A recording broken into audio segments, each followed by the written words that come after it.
شروع اللہ کا نام لے کر جو بڑا مہربان نہایت رحم والا ہے۔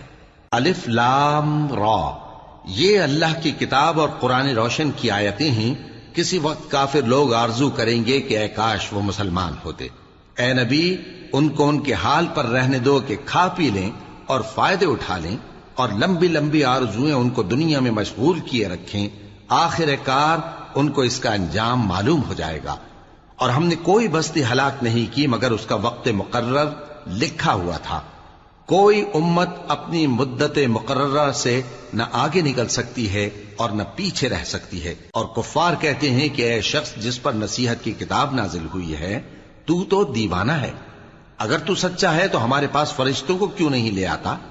کہہ دو ہم فرشتوں کو نازل نہیں کیا کرتے مگر حق کے ساتھ، اور اس وقت ان کو مہلت نہیں ملے گی۔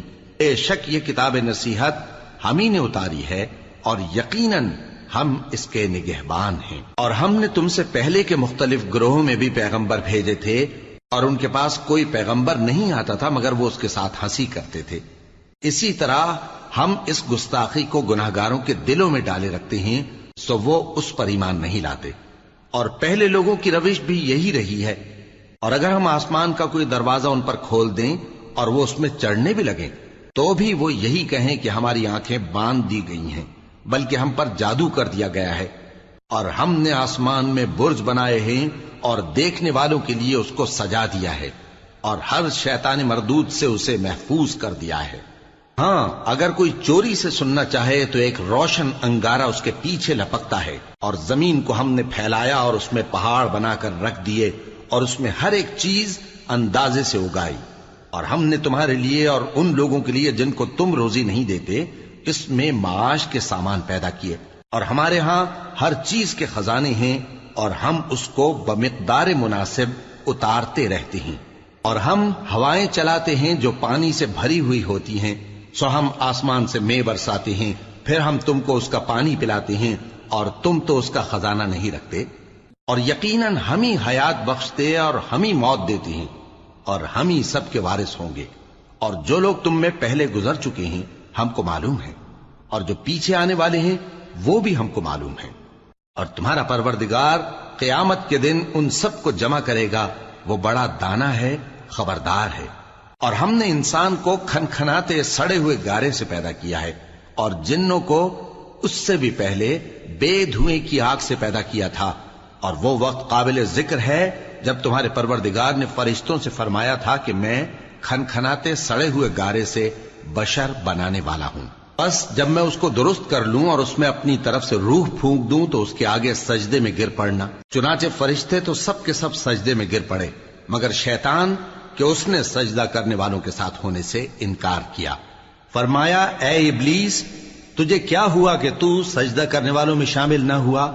اس نے کہا میں ایسا نہیں ہوں کہ انسان کو جس کو تو نے کھنکھناتے سڑے ہوئے گارے سے بنایا ہے سجدہ کروں۔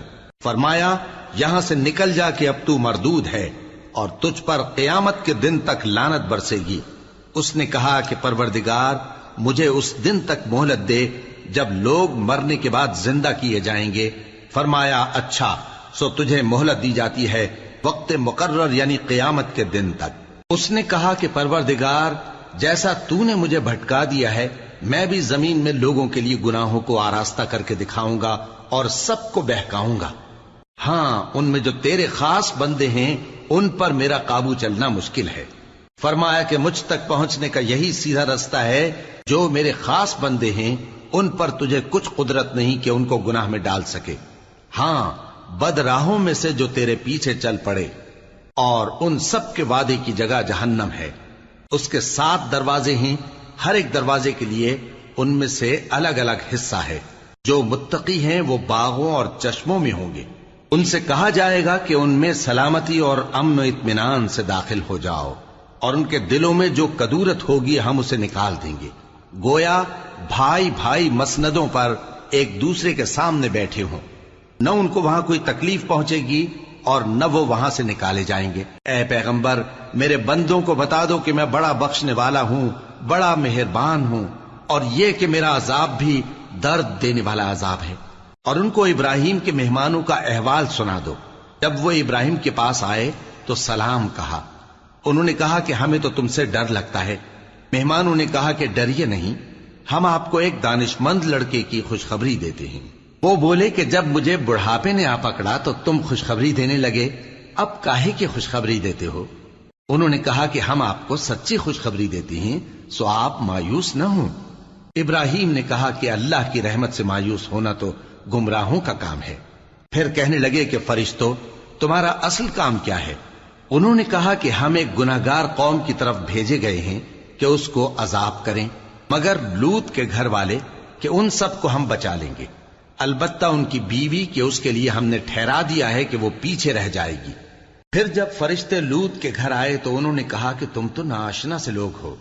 وہ بولے کہ نہیں، بلکہ ہم آپ کے پاس وہ چیز لے کر آئے ہیں جس میں لوگ شک کرتے تھے، اور ہم آپ کے پاس یقینی بات لے کر آئے ہیں اور ہم سچ کہتے ہیں۔ تو آپ کچھ رات رہے سے اپنے گھر والوں کو لے نکلیں اور خود ان کے پیچھے چلیں، اور آپ میں سے کوئی شخص پیچھے مڑ کر نہ دیکھے، اور جہاں آپ کو حکم ہو وہاں چلے جائیے۔ اور ہم نے لوط کی طرف وہی بھیجی کہ ان لوگوں کی جڑ صبح ہوتے ہوتے کاٹ دی جائے گی۔ اور اہل شہر لوط کے پاس خوش خوش دوڑے آئے۔ لوط نے کہا کہ یہ میرے مہمان ہیں، کہیں ان کے بارے میں مجھے رسوا نہ کرنا، اور اللہ سے ڈرو اور میری بے آبروئی نہ کرو۔ وہ بولے، کیا ہم نے تم کو سارے جہان کی حمایت و طرفداری سے منع نہیں کیا؟ انہوں نے کہا کہ اگر تمہیں کرنا ہی ہے تو یہ میری قوم کی لڑکیاں ہیں، ان سے شادی کر لو۔ اے نبی، تمہاری جان کی قسم، وہ اپنی مستی میں مدہوش ہو رہے تھے، سو ان کو سورج نکلتے نکلتے چنگھاڑ نے آ پکڑا، اور ہم نے ان بستیوں کو الٹ کر نیچے اوپر کر دیا اور ان پر کھنگر کی پتھریاں برسائیں۔ بے شک اس قصے میں اہل فراست کے لیے نشانی ہے، اور وہ بستیاں اب تک شام جانے والے سیدھے رستے پر موجود ہیں۔ بے شک اس میں ایمان لانے والوں کے لیے نشانی ہے۔ اور بن کے رہنے والے یعنی قوم شعیب کے لوگ بھی گناہگار تھے، تو ہم نے ان سے بھی بدلہ لیا، اور یہ دونوں شہر کھلے رستے پر موجود ہیں۔ اور وادی ہجر کے رہنے والوں نے بھی پیغمبروں کی تکذیب کی، ہم نے ان کو اپنی نشانیاں دی اور وہ ان سے منہ پھیرتے رہے، اور وہ پہاڑوں کو تراش تراش کر گھر بناتے تھے کہ امن و اطمینان سے رہیں گے۔ آخر زوردار آواز نے ان کو صبح ہوتے ہوتے آ پکڑا، اور جو کام وہ کرتے تھے وہ ان کے کچھ بھی کام نہ آئے۔ اور ہم نے آسمانوں اور زمین کو اور جو مخلوقات ان میں ہے سب کو تدبیر کے ساتھ پیدا کیا ہے، اور قیامت تو ضرور آ کر رہے گی، تو تم ان لوگوں سے اچھی طرح سے درگزر کرو۔ کچھ شک نہیں کہ تمہارا پروردگار ہی سب کچھ پیدا کرنے والا ہے، جاننے والا ہے۔ اور ہم نے تم کو 7 آیتیں جو نماز میں دہرا کر پڑھی جاتی ہیں، یعنی سورہ الحمد اور عظمت والا کلام عطا فرمایا ہے۔ ہم نے کفار کی کئی جماعتوں کو جن کو فوائد دنیاوی سے نوازا ہے، تم ان کی طرف رغبت سے آنکھ اٹھا کر نہ دیکھنا، اور نہ ان کے حال پر رنج و غم کرنا، اور مومنوں کے ساتھ تواضع سے پیش آنا، اور کہہ دو کہ میں تو اعلانیہ ڈر سنانے والا ہوں، اور ہم ان کفار پر اسی طرح عذاب نازل کریں گے جس طرح ان لوگوں پر نازل کیا جنہوں نے تقسیم کر دیا، یعنی قرآن کو کچھ ماننے اور کچھ نہ ماننے سے ٹکڑے ٹکڑے کر ڈالا۔ سو تمہارے پروردگار کی قسم، ہم ان سے ضرور پرسش کریں گے ان کاموں کی جو وہ کرتے رہے۔ پس جو حکم تم کو اللہ کی طرف سے ملا ہے وہ لوگوں کو بے دھڑک سنا دو، اور مشرکوں کا ذرا خیال نہ کرو۔ ہم تمہیں ان لوگوں کے شر سے بچانے کے لیے کافی ہیں جو تم سے ہنسی کرتے ہیں، جو اللہ کے ساتھ کوئی اور معبود قرار دیتے ہیں، سو ان قریب ان کو ان باتوں کا انجام معلوم ہو جائے گا۔ اور ہم جانتے ہیں کہ ان کی باتوں سے تمہارا دل تنگ ہوتا ہے، تو تم اپنے پروردگار کی تسبیح کہتے اور اس کی خوبیاں بیان کرتے رہو، اور سجدہ کرنے والوں میں سے ہو جاؤ، اور اپنے پروردگار کی عبادت کیے جاؤ یہاں تک کہ تمہاری موت کا وقت آ جائے۔